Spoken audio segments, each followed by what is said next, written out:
Speeding Bulletin. My name is Steve Younis from supermanhomepage.com. This is all the Superman related news there was for the week February 6th to February 12th, 2009. In movie news, io9.com interviewed director McG about his next move, asking him whether he'd want to try his hand at doing the next Superman movie again. He said, "I think it's a great character. I would want to make the character infinitely more dark and complicated and get away from the big blue boy scout a little bit and get into the alien among us. Thanks McG, but no thanks." AintItCool.com received word from one of their reliable sources stating that Bryan Singer has turned down the offer to reboot the Superman film franchise, with the Wachowski brothers approached to direct the Superman trilogy. It's an unconfirmed rumour at this point in time and is similar to a rumour that did the rounds back in late 2007, but it's interesting just the same. On Saturday, January 31st, Jack Larson was interviewed by Mark Simone on WABC Radio in New York. The approximately 10-minute interview can be heard online as part of the program at 4shared.com. Peter McDermott has updated our Smallville episode guide with his summary of the most recent Season 8 episode titled Requiem.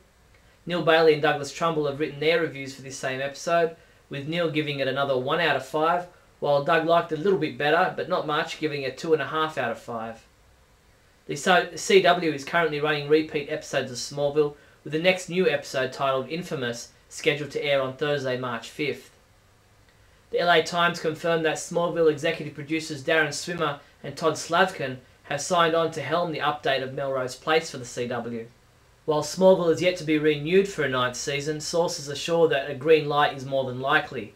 And with Swimmer and Slavkin gone, the show's other two executive producers, Kelly Souders and Brian Peterson, are poised to step in as showrunners. Superman homepage reviewer Jeffrey Taylor continues reviewing episodes from the Superman animated series. Check out his review of the Season 2 episode titled Monkey Fun, featuring Titano. There was a whole lot of news coming out of the New York Comic Con this week. Our own Scotty V attended DC's Superman Building a Better Tomorrow panel, where the storylines for all Superman family books were discussed. You can see his lengthy report at the website. DC Comics has a huge update on their website, including podcasts and slideshows from the convention. Wizard Universe, Newsarama and Comic Book Resources all posted reports on the Superman panel, while the DC Universe panel was also covered by Newsarama. Newsarama also has video interviews with Mike Carlin discussing JSA and Trinity, and another with James Robinson discussing Superman comics. DC Comics has announced that writer Jeff Johns and artist Francis Manapul will be the creative team putting together the ongoing Adventure Comics title. Newsarama posted a video interview with Matt Idelson, the editor on the Superman family titles, about what is coming up in Action Comics Superman and Superman World of New Krypton. Superman-related comics we reviewed this week included Adventure Comics number 0, which was reviewed by Barry Fryman, who rated it a 5 out of 5, saying, "Gosh darn, that was a good story." Barry also reviewed Final Crisis Legion of Three Worlds number 3, saying, "This book, not Final Crisis, is what a big C crisis is," and he gave it a 5 out of 5. Trinity number 36 once again got a 1 out of 5 from all three of our reviewers, Neil, Jeffrey and Barry. Black Lightning Year 1 number 3 was reviewed by Neal Bailey, who gave it a 5 out of 5, saying, "The thing that makes this work so great is not necessarily the plot, it's the execution." Adam DeChannel reviewed Supergirl Cosmic Adventures in the 8th grade number 3, saying, "If you haven't picked up this book already, you really should," and he gave it a 5 out of 5 rating. Superman comic shipping this week from February 11th include Action Comics 874, Rebels number 1 guest stars Supergirl and also comes in a variant cover, Super Friends number 12, Trinity number 37, All-Star Superman Volume 2 hardcover. In other news, the Superman homepage is pleased to be able to give away another 20 Top Trumps DC Superheroes 2 decks. To enter the contest, all you have to do is correctly answer the giveaway question on the contest page. Entries close Monday, March 9th. CartoonBrew.com posted episode number 18 of their Cartoon Brew TV videos titled Superman's Secret Cartoon History.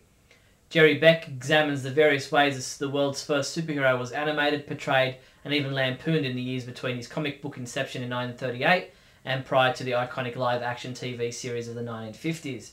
It's well worth a look. A few days later, I collected together information about those animated parodies with links to sites where you can watch the complete episodes. Issue 209 of Wizard magazine features a cover depicting Lex Luthor as seen in the upcoming DC Universe Online video game. Inside the magazine there are tons of behind the scenes stuff. Wizard number 209 is available now. Speaking of the DC Universe Online video game, our own Scotty V posted a lengthy report on playing the demo at the New York Comic Con. He also reported on the official panel and attending the exclusive fan-only party at the con. Check all 3 reports out on the Superman homepage now.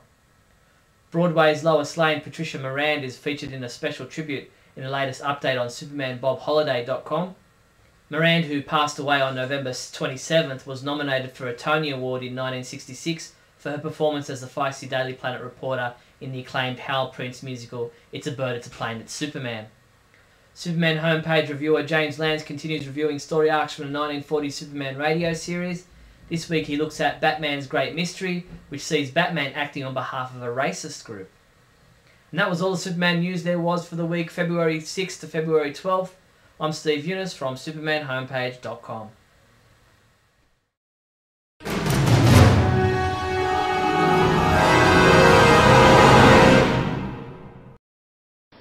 Hi, welcome to Bailey Planet. Interesting. Nice new lighting. I'm paying attention to production values. Final Crisis is over. Thankfully.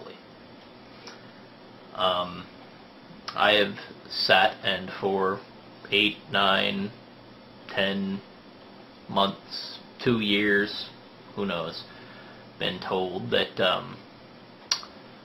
it's not that I'm not getting Final Crisis that's the problem, it's that I'm not intelligent enough to get Final Crisis, or that it's there and we just don't get it, or that, you know, Grant Morrison can do no wrong, so how could you dare question his magnum opus? Well, I'll tell you how.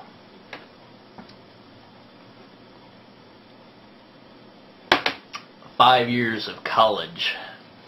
That's how. 5 years of college and literary analysis, and listening to a bunch of people say, well, you know what? I bet you when she cut her hair, it meant that she was taking a part of herself and inserting it into the superstratum of her wholeness.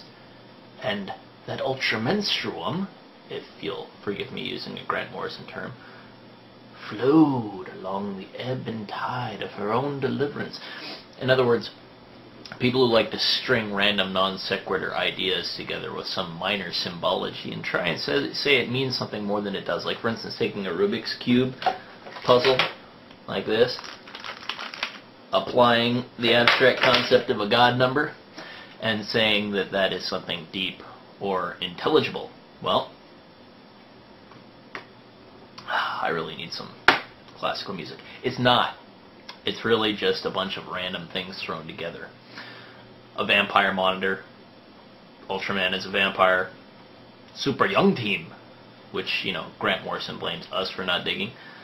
The attitude that Wonder Woman, if you read his interviews, was someone he just didn't get, that had a lot of bad history.